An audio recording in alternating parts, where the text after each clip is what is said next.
बड़ा करना पड़ता है। पहले जैसे बेटी को बड़ा करते हैं और फिर उसका कन्यादान करते हैं, बेटी को बड़ा कर कर कन्यादान देते हैं, उसी तरह से बेलपत्र के पौधे को बड़ा कर कर उसकी आराधना साधना कर कर फिर उसका दान दिया जाए। कई लोग बड़े विचित्र हैं कि भाई हमको बेलपत्री का पौधा दान करना है। कुबरेश्वर धाम आए, उज्जैनी गए, किसी गुरुजी के यहाँ गए और बाजार में से पौधा ले लिया और बेलपत्र का पौधा दान कर दिया। उसको कम से कम थोड़ा समय अपने घर में तो रखो।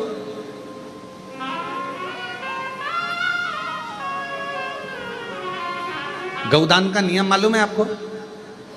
कितना लोग जानते हैं गौदान के नियम को? गौदान का नियम होता है, कई लोग बेटी के विवाह में गाय दान करते हैं, कई लोग कोई शांत हो जाता है तो 12वें में 13वें में गाय दान करते हैं ना, गौदान करते हैं। तो उसका नियम क्या है? गौदान का नियम होता है कि गाय को अगर दादा परदादा के लिए दान कर रहे हो, वो चले गए, शांत हो गए, उनके 12वें में, उनके 13वें में, उनके 1 महीने के बाद अगर आप दान कर रहे हो, 12वें 13वें में दे रहे हो, या कन्यादान बेटी का कर रहे हो, उसमें गौदान कर रहे हो, या तुम्हारा मन हुआ का गौदान करना है हमारे पूर्वजों, तो पहले उस गाय बछड़े को अपने घर में रखकर उसकी सेवा करना पड़ेगी 1 रात्रि 2 रात्रि, उसके बाद गौदान करो। पहले उसकी सेवा तो करो।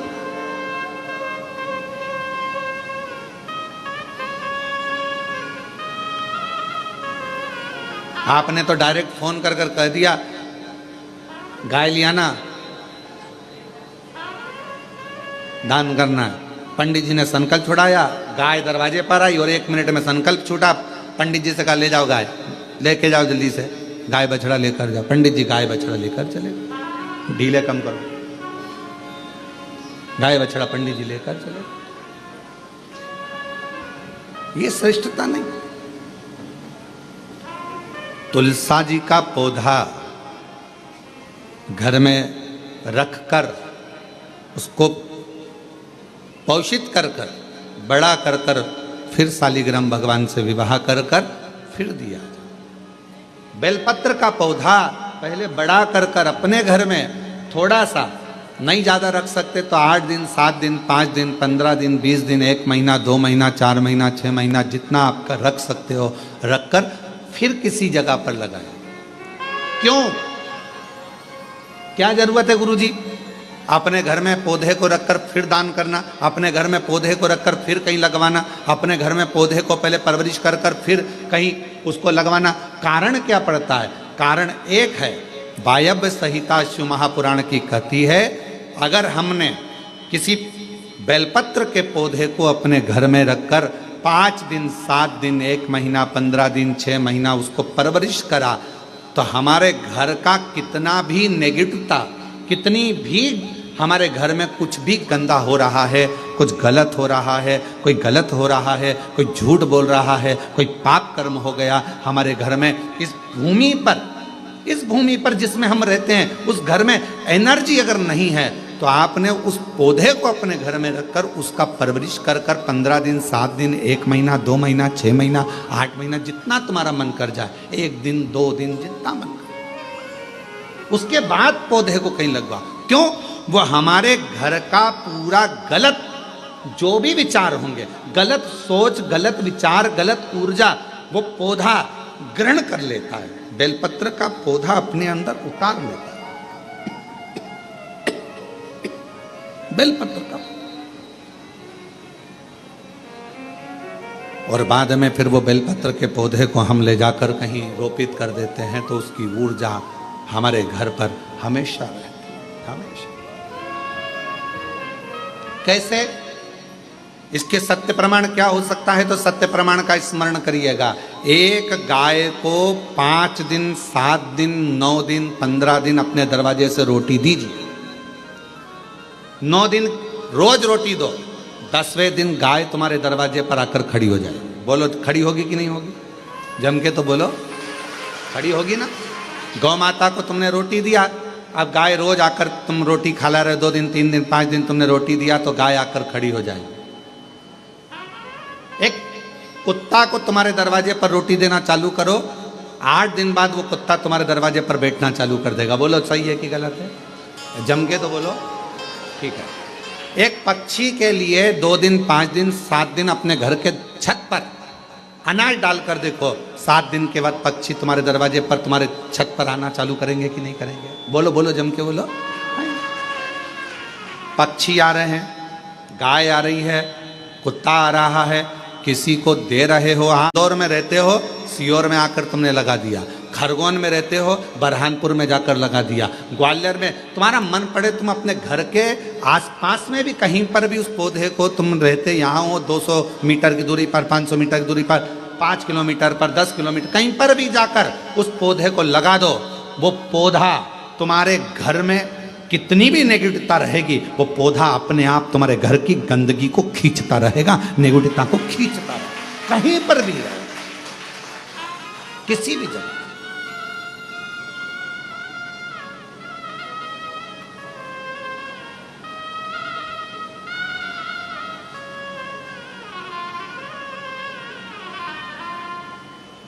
उस ऊर्जा को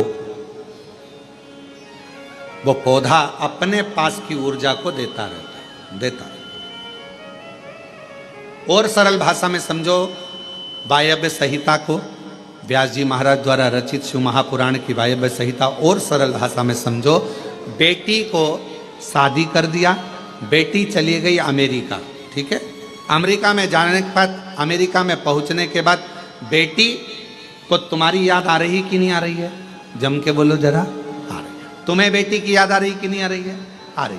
याद आ गई तो वो कभी ना कभी तो तुमसे फ़ोन पर बात करेगी, मम्मी कैसी हो, मैं पहुंच गई हूँ, अच्छे से हूँ, अभी कितनी बज रही है तुम्हारे इंडिया में, हमारे यहाँ तो ये टाइम हो रहा है। बेटी से बात करो उसकी, अर्थात वो अपनी ऊर्जा से तुम्हारी ऊर्जा की ओर अग्रणी। अपने घर में रखे हुए बेलपत्र के पौधे को अपन ने जो पाला है, जो अपने पौधे को पोषित किया है, बड़ा किया है, 6 महीना, 2 महीना, 15 दिन, 1 दिन, 8 दिन, जितना भी तुम रखे हो, उसके बाद तुम कहीं पर भी जाकर लगाओगे, तुम्हारे घर का जो गंदगी होगी, जो दुख होगा, जो तकलीफ होगी, वो पौधा उसको खींचते चले जाएगा और अपनी ऊर्जा देता चलेगा, अपनी ऊर्जा। एक बेलपत्र में कितना बल है, कितना, एक बेलपत्र की ऊर्जा में कितना बल है। एक पत्र है, अच्छा है, देखिए।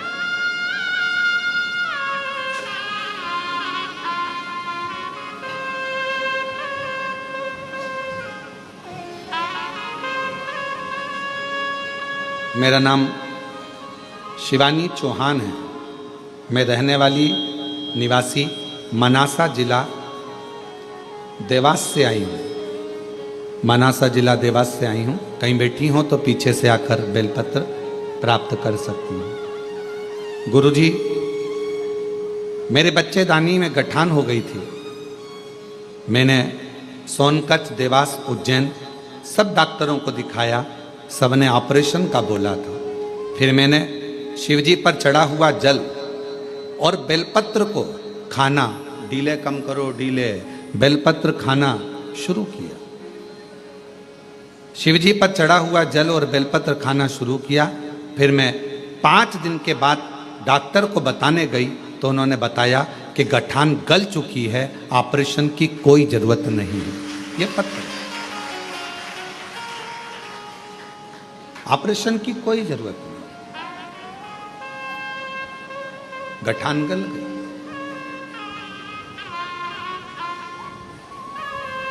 शिव कथा कहती है, शिव महापुराण की कथा कहती है, शिवजी पे चढ़ी हुई, शंकर भगवान पर चढ़ी हुई एक बेलपत्र, आप जब शंकर जी पे चढ़ी हुई बेलपत्र को लेकर अपने घर आते, शिवजी पे चढ़ी हुई एक बेलपत्र जब अपने घर पर आती है, भले आपने घर पर लाकर उसे रखा या खाया, 5 मिनट, 2 मिनट, 1 मिनट बेलपत्र लेकर आए, पानी के लोटे में डालकर या जल का पात्र लेकर आए और वो बेलपत्र तुम्हारे घर में पहुंची, 1 मिनट भी अगर शंकर पर चढ़ी हुई बेलपत्र तुम्हारे घर में है तो तुम्हारे घर के हजारों दुख को वो समाप्त कर देती है एक क्षण, एक क्षण के अंदर हजारों।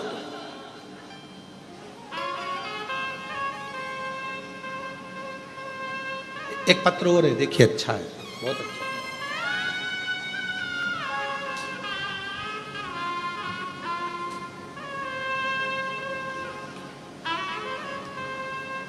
मैं ममता, पति का नाम बंटी, शहर अलीगढ़ में जयगंज की निवासी हूँ। मेरा नाम ममता, पति का नाम बंटी, शहर अलीगढ़ में जयगंज की निवासी हूँ। कहीं बैठी हो तो पीछे से आकर एक बेलपत्र ले सकती हूँ। एक लोटे जल का मैं क्या बखान करूँ। मेरे 5-5 महीने में बच्चे खराब हो जाते थे, गिर जाते थे। डॉक्टर ने कह दिया था कि मेरी बच्चादानी में कोई समस्या है, जिसकी वजह से मेरे बच्चे 3 से 5 महीने के अंदर मर जाते हैं, जिससे मैं और मेरे पति पूर्ण रूप से टूट गए। हमारी सब उम्मीदें खत्म हो गई। क्यों?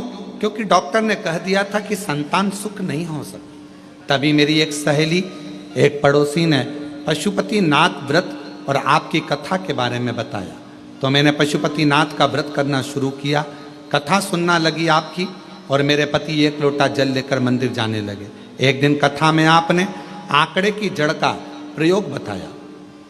बाबा की कृपा से 3 महीने भी नहीं हुए थे कि मेरा फिर गर्भ ठहर गया।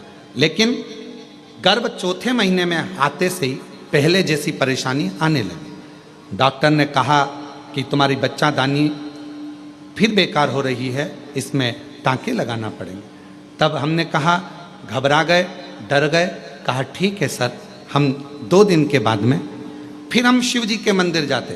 बेलपत्र लाकर खाना प्रारंभ करा, श्रीफल वाला, नारियल वाला प्रयोग करा, और फिर वापिस हम डॉक्टर के पास जब अल्ट्रासाउंड कराने के लिए गए तो डॉक्टर ने कह दिया कि अब तुम्हें टांके की जरूरत नहीं है, और बाबा ने चाहा तो तुम्हें बच्चा अच्छा हो जाएगा। मैं फिर वापिस धीरे धीरे तकलीफ बढ़ने लगी। डॉक्टर के हिसाब से लगा कि बच्चा पूरा नहीं होगा। घबरा गए। तब फिर बाबा की बेलपत्र लाते, अपने पास में रख लेते। ना जाने उस बेलपत्र में ऐसा क्या कि बेलपत्र को लाते से ही दुख कटना प्रारंभ हो गया, और बाबा की कृपा से डॉक्टर भी सोच में पड़ गए। 5 जनवरी 2024 को मुझे पुत्र रत्न की प्राप्ति हुई, जो पूर्ण रूप से स्वस्थ है। ये एक बेलपत्र के अंदर, एक बेलपत्र के बल कितना आ जाए, कितनी ऊर्जा,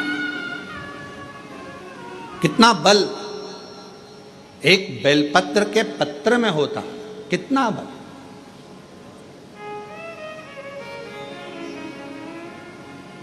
और हम सबसे कहेंगे, जिन मेरी बहनों के हाथ कंपन होते हैं, हाथ कांपते, जिन मेरे भाइयों का शरीर कांपता है, थोड़ा थोड़ा कंपन शरीर में होता रहता है, हम उनको भी कहेंगे, उनसे भी निवेदन करें कि अपने जेब में 2 जेब होती है। एक जेब में मोबाइल रखो, मना नहीं है, एक जेब में पैसा रखो, मना नहीं, पर एक जेब में आप शिव जी पे चढ़ी हुई बेलपत्र को रखना प्रारंभ करो। फिर आपके शरीर का स्थिरता धीरे धीरे धीरे धीरे अपने आप पाना प्रारंभ हो।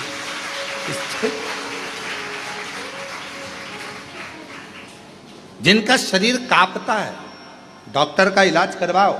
डॉक्टर शिव का एक रूप है। दवाइयाँ लो, गोलियाँ लो, जांचें कराओ, और साथ में कहीं अगर बेलपत्र का पौधा है, बेलपत्र का वृक्ष है, उस बेलपत्र के वृक्ष की छांव में थोड़ी देर बैठकर, बेल के वृक्ष की छांव में बैठकर श्री शिवाय नमस्तुभ्यम का स्मरण करो।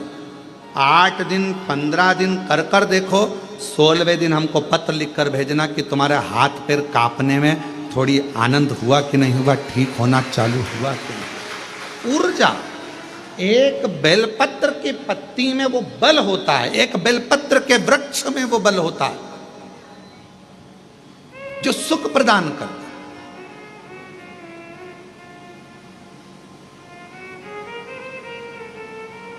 जैसे जामुन के वृक्ष की लकड़ी को तुम्हारे घर की पानी की टंकी कितनी भी गंदी हो रही हो, तुम्हारे घर के पानी की टंकी में कितना भी कचरा हो, कितना भी बदबू मार रहा हो, कितनी भी गंदगी हो, एक जामुन की लकड़ी जैसे घर के पानी की टंकी में डाल दी जाती है तो पूरा पानी एकदम क्लीन हो जाता है, साफ हो जाता है।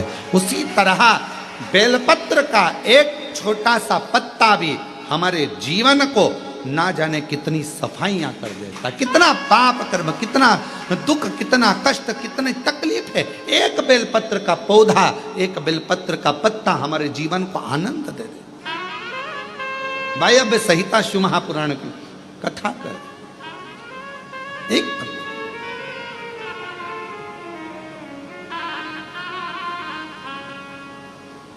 वो माता एक कीर्तन गाती हैं, इस बेलपत्र में क्या बल है जिसमें मेरा भोला मगन है। क्या बल है इस बेलपत्र में, क्या बल।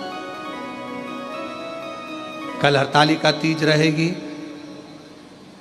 26 तारीख की हरतालिका तीज है। कल पूरा भारत, पूरा विश्व, जगह जगह पर माताएं फुलेरा बांधेंगी। उस फुलेरे का दर्शन करने के लिए भले तुम्हारा व्रत हो चाहे ना हो, पर 5 फुलेरे का दर्शन अवश्य कर कर आओ, अपने जीवन को धन्य धन्य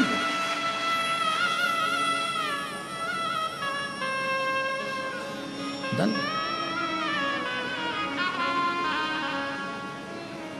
करो दर्शन। यहाँ पर भी फुलेरा बनता है, हम व्यासपीठ जहाँ है यहाँ पर हर साल कई वर्ष हो गए बनते हुए। बाबा के हमारे घर पर भी बनता है, बाबा के धाम जहाँ जहाँ मंदिर है हो सकता है। हम तो यहाँ तक कहेंगे आप लोगों से, किसी शिव मंदिर में अगर कोई फुलेरा ना बांधे और आपको अगर भगवान सामर्थ्यता दिया है तो कुछ पेड़ों की पत्तियाँ तोड़कर उसको धागे में बांधकर फूल वगैरह लगाकर आप अपनी तरफ से 2 लकड़ियों को या 4 लकड़ियों का कैसा भी बनाकर, या डलिया हो तो डलिया, उसको बांधकर शिव जी के मंदिर में आप ही अपनी तरफ से फुलेरा लटकाया ना तो वो भी आएंगे। क्या लगा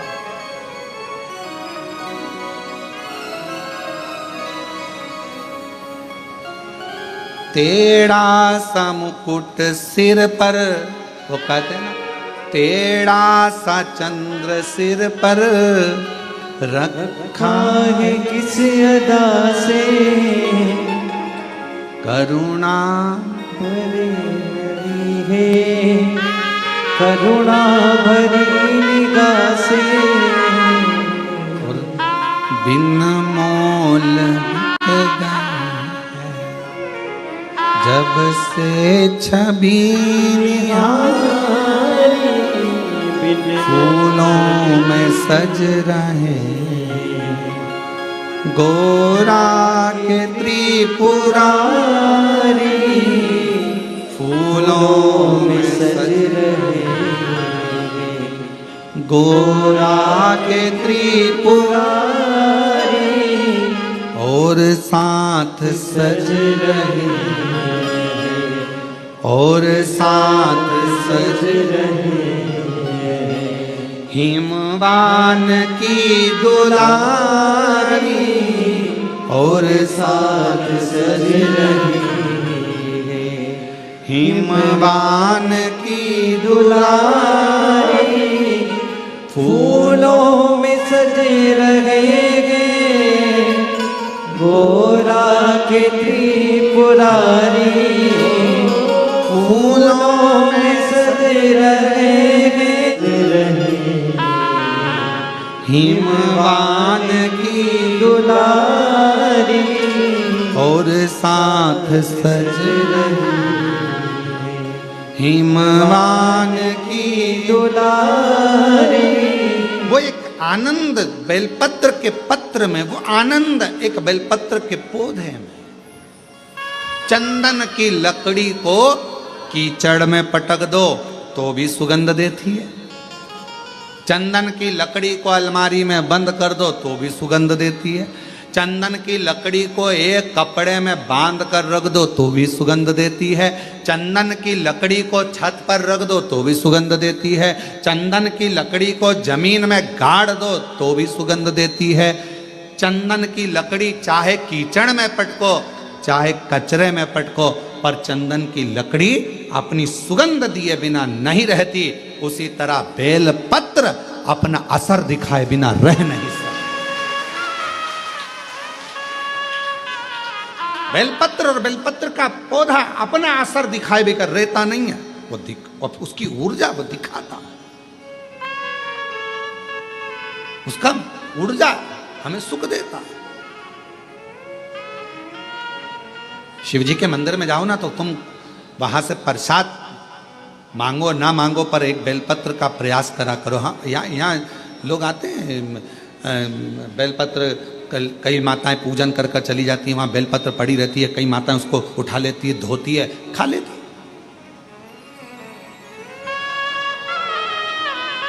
उठा लेती, खाती। कई माता यहाँ का बेलपत्र उनको लगा कि हम वो दूसरे ने पूजन करी। नहीं नहीं, बेलपत्र तो बेलपत्र है ना, शिव तो शिव है ना। किसी ने कह दिया शंकर जी के मंदिर में कौन कैसा बेलपत्र चढ़ा कर गया, कौन की क्या कामना थी, शंकर जी को बेलपत्र चढ़ा कर गया, वो बेलपत्र हम उठा कर लिया, खा लिया तो कोई कष्ट तो। अरे कौन ने कहा कष्ट? बेलपत्र अपना असर दिखाता है। कोई भी चढ़ाए, कैसा भी चढ़ाए, चलो तुम जाओ बेलपत्र के हाथ में, लोग कह रहे हैं वो बेलपत्र हमारे ऊपर असर करेगा कि नहीं करेगा। हम एक बात कहते हैं, 10 का नोट या तुम एक काम करो 500 का नोट, कोई मुर्दे को जलाने के लिए शमशान में गए और चलते चलते शमशान के पास में 500 का नोट की गड्डी मिल गई तुमको। 500 के नोट की गड्डी, 50,000 रुपए तुमको मिल गए और तुमने वो उठा लिए। अब वो नोट निकाल कर चाय वाले की दुकान पर जाकर पूछना, भैया हमें शमशान से मिला था, चलेगा क्या? चलेगा कि नहीं चलेगा? फिर वही 500 रुपए लेकर तुम सुनार की दुकान पे जाना, क्यों भैया हमें कोई अच्छी सी लौंग बता दो, हमें 5-10 हजार रुपए की, पर हमारी को गड्डी जो है, बोलो शमशान से मिली है, तुम्हें चलेगी कि नहीं चलेगी? वो कहेगा नोट तो नोट है रे, शमशान का होए चाहे मसाण का होए चाहे व्यापार का, नोट तो नोट, 500 का नोट तो चलेगा। और पटक के गड्डी देख ले, दौड़ेगा भी, 2 मिनट में गड्डी गायब, तू पटक के देख। अब उसको क्या करना, शमशान का है कि कहाँ का है, उसको तो मतलब है नोट से। उसी तरह बेलपत्र कैसा है, कौन ने चढ़ाया, किसने चढ़ाया, कैसे चढ़ाया? आप तो बाबा का नाम लेकर श्री शिवाय नमस्तुभ्यम, मेरे बाबा इसको औषधि कर दो, मेरे बाबा प्रसाद के रूप में दे दो, औषधि कर कर दे दो, बाबा बड़ी दुखी हूँ, कष्ट में हूँ। कंकर शंकर पे से उठाया, लिया, धोया, खाया, शिव जी को समर्पित। अब उसमें भेद करना,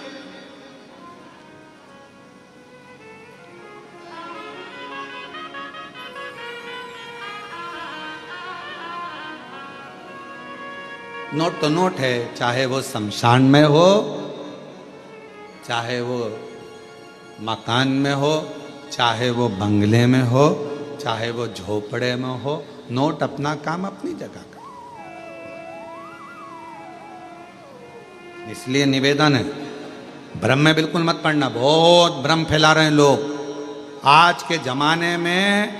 पहले लोग शिव जी को जानते नहीं, मानते नहीं, और अब जब से शिव महापुराण की कथा दुनिया के लोग श्रवण करना चालू करे तो शिव पुराण के ऊपर शंकर जी पर ज्ञान देने वाले 4 गुने हो गए। ऐसा मत करना, शिव जी रूठ जाएंगे, ये मत करना। शंकर जी के मंदिर में जाओ तो ऐसा करो, शिव जी के मंदिर में गए हो तो जल मत पी। ज्ञान देने वाले शंकर जी के प्रति दुनिया ढेर सारी हो जाएगी। जब सोशल मीडिया खोलोगे, इंस्टाग्राम खोलोगे, व्हाट्सएप खोलोगे, फेसबुक खोलोगे, तुम्हें ढेर सारे मिल जाएंगे, शिव जी का ऐसा, शिव जी का वैसा। कहीं मत पढ़ो, तुम तो तुम्हारे पास में गीता प्रेस गोरखपुर की शिव पुराण लेकर आओ, घर में पढ़ो और अध्ययन करो। और जब कुबेरेश्वर बाबा की कृपा हो जाए और कभी तुम्हारे को टीवी पर कथा श्रवण करने को बाबा कुबेर भंडारी की सुनने को मिल जाए तो उस पर स्मरण करो कि बाबा हमको क्या, उसको सुनो, भटकना नहीं है।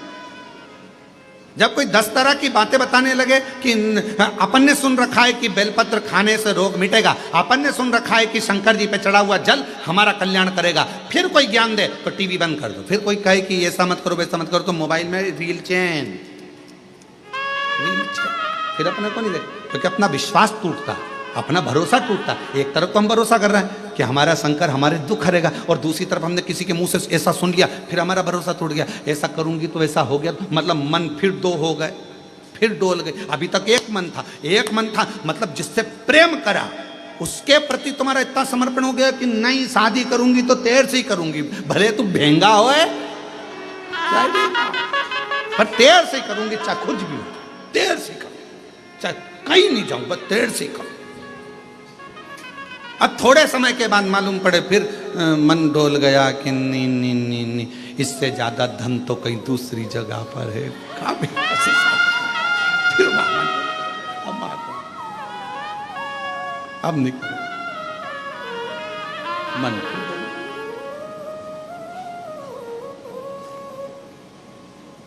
स्थिर मन रखिए।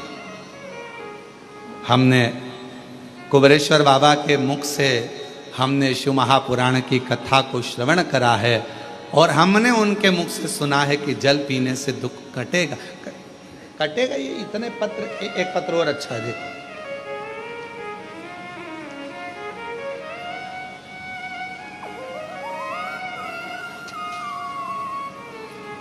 अभी कुछ समय बाद हम यहाँ पर एक बड़ा एक रूम बना रहे हैं कांच का, जितने पत्र बाहर भी पढ़ते हैं कथाओं में, और जितने पत्र यहाँ आते हैं जिन जिनको बाबा ने कृपा करी, उन सब के पत्र, आप कहाँ हो उससे मतलब नहीं, आपका पत्र मेरे बाबा के दरवाजे पर हमेशा आपके रूप में रहेगा। ये पत्र इकट्ठे करें।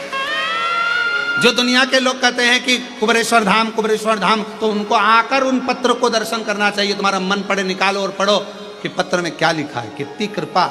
एक पत्र देखिए, मेरा नाम कृष्णा गोस्वामी है, मैं झांसी उत्तर प्रदेश से हूं, मेरी उम्र 85 साल, और मैं 2022 से रोज शिव महापुराण की कथा आपकी सुन रही हूं। गुरुजी, मेरी शिव महापुराण छूटती नहीं, मैं ऐसा बाबा के मन में भाव रखकर कथा सुनती। बीच बीच में कथा नहीं आती तो मैं टेंशन में पड़ जाती हूँ। मेरी जी बिल्कुल टेंशन मत लो, प्रयास करते हैं कि कथा में गैप ना हो, चाहे कैसे भी कथा आपको सुनने को मिले, भले ऑनलाइन मिले पर मिल जाए और आप लोग श्रवण कर लें, इसलिए ऐसा प्रयास किया। गुरुजी, शिव महापुराण सुनते बाबा की ऐसी कृपा हुई कि असंभव भी शिव महापुराण कथा के सुनने से संभव हुआ। गुरुदेव, सीहोर में हमारे मामा जी के घर हैं, पता चला कि ऑनलाइन शिव महापुराण की कथा आपकी चल रही है। गुरुदेव,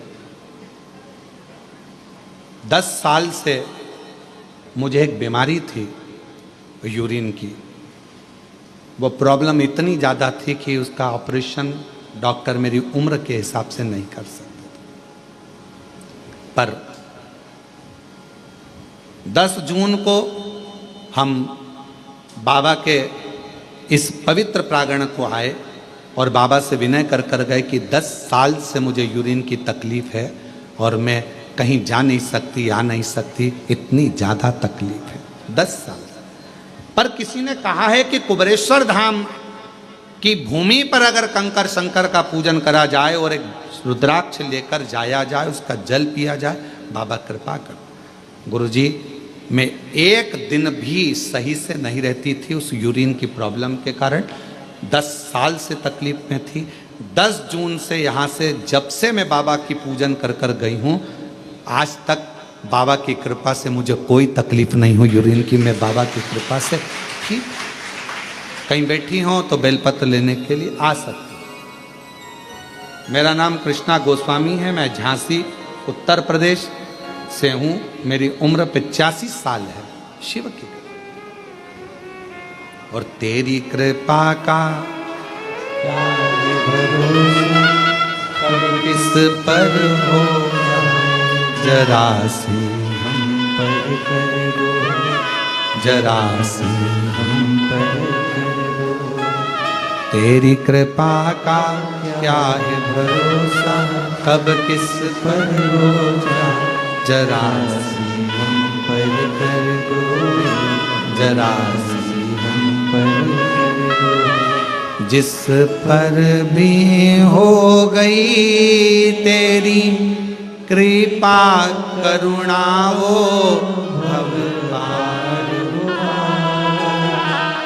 भव पार पापी पकड़ लेना। हो चाहे जितना उसका भी बाबा उद्धार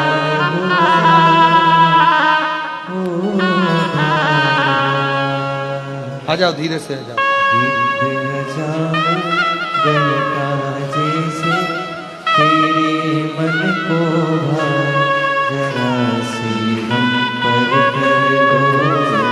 जरा सी हम पर कर दो। तेरी कृपा का क्या है भरोसा, कब किस पर हो जाए जरा सी हम पर कर दो। जरा सी हम पर कर दो। जिस पर भी हो गई तेरी कृपा करुणा वो भव पार हुआ, भव पार हुआ।